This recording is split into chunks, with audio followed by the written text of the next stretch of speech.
Salut tout le monde, je suis ravi que vous soyez passé. Je m'appelle Sofiane et je suis l'auteur et le propriétaire de cette chaîne YouTube sur les voitures. En ce moment, je fais des vidéos axées sur les voitures électriques et les hybrides. Donc si le sujet vous intéresse, abonnez-vous. Salut tout le monde.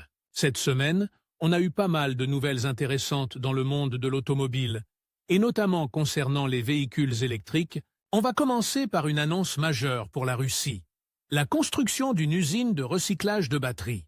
C'est une excellente nouvelle, non seulement pour l'environnement, mais aussi pour l'indépendance énergétique du pays. Imaginez l'impact. Des milliers de batteries de voitures électriques, qui autrement finiraient dans des décharges, vont pouvoir être traitées et recyclées. On parle ici d'un projet d'envergure, qui devrait permettre de récupérer des matériaux précieux comme le lithium, le cobalt et le nickel, des éléments essentiels à la fabrication de nouvelles batteries. Ce n'est pas juste une question de recyclage, c'est une véritable boucle vertueuse qui se met en place, contribuant à une économie plus circulaire et plus durable. On attend maintenant de voir le calendrier précis de la mise en service de cette usine et sa capacité de traitement. Ce sera un indicateur clé de l'ambition russe en matière de transition énergétique. Ensuite, parlons de Moskvitch. Vous savez, cette marque mythique qui fait son grand retour sur le marché automobile. Et devinez quoi? Les ventes de la version électrique de la Moskvitch ont enfin commencé.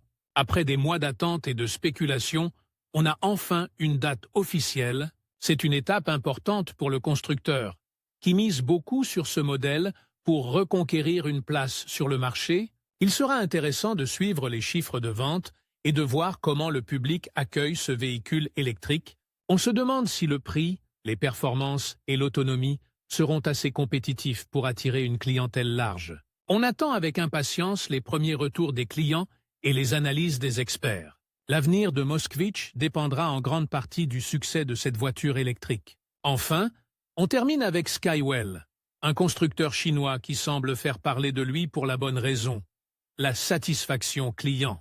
Les retours sont plutôt positifs, et on voit une tendance encourageante concernant la fiabilité et la performance de leurs véhicules. C'est un point crucial dans un marché de plus en plus concurrentiel. La satisfaction client, c'est le meilleur gage de succès à long terme.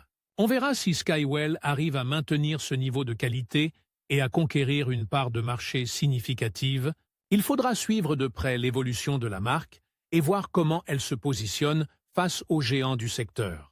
En tout cas, c'est une bonne nouvelle pour les consommateurs qui cherchent des alternatives intéressantes aux marques plus établies. Alors, qu'en est-il de Skywell? On a beaucoup parlé de cette marque récemment, et pour cause. Les retours des premiers clients sont, pour le moins, enthousiastes. On parle d'une satisfaction client vraiment impressionnante, bien au-delà de ce qu'on observe habituellement sur le marché des voitures électriques. Plusieurs facteurs semblent expliquer ce succès. Premièrement, le rapport qualité-prix semble imbattable. On obtient des voitures bien équipées, avec des technologies intéressantes, pour un prix qui reste compétitif. Deuxièmement, le service après-vente semble être un point fort de la marque.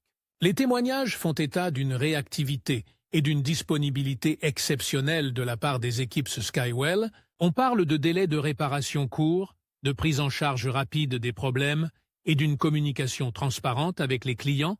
C'est un point crucial, souvent négligé, qui contribue grandement à la satisfaction globale. Enfin, le design des véhicules Skywell semble séduire. On a affaire à des voitures modernes, élégantes, avec un certain charme qui les différencie de la concurrence. Bien sûr, il est encore tôt pour tirer des conclusions définitives, mais les premiers retours sont extrêmement positifs et promettent un bel avenir pour Skywell sur le marché européen. Il faudra suivre attentivement l'évolution de la marque dans les mois à venir. Passons maintenant aux actualités connexes. On a appris cette semaine l'ouverture d'une nouvelle usine de recyclage de batteries en France. C'est une excellente nouvelle pour l'environnement et pour la transition énergétique. Cette usine permettra de traiter un volume important de batteries usagées, en récupérant les matériaux précieux qu'elles contiennent et en limitant leur impact sur l'environnement. On parle d'un investissement majeur. Avec la création de plusieurs centaines d'emplois, c'est un signal fort qui montre l'engagement croissant des acteurs du secteur automobile dans une démarche plus responsable et durable. L'objectif est clair: réduire notre dépendance aux matières premières et promouvoir une économie circulaire. Il est important de souligner l'importance de ce type d'initiative pour garantir le développement durable de l'industrie automobile électrique. Enfin, concernant Moskvitch, la date de début des ventes est désormais officielle. On attend les premières livraisons pour le mois de septembre. Il s'agit d'une échéance importante pour la marque, qui marque son retour sur le marché automobile. Après plusieurs années d'absence, les modèles proposés seront principalement des véhicules électriques, ce qui s'inscrit dans la stratégie de transition énergétique globale. Il reste à voir comment Moskvitch va se positionner sur un marché déjà très concurrentiel et comment les consommateurs vont accueillir ce retour. Le succès de Moskvitch dépendra de nombreux facteurs, notamment la qualité de ses véhicules, leur prix et la stratégie marketing déployée. On suivra donc de près l'évolution de la marque et ses performances commerciales dans les prochains mois.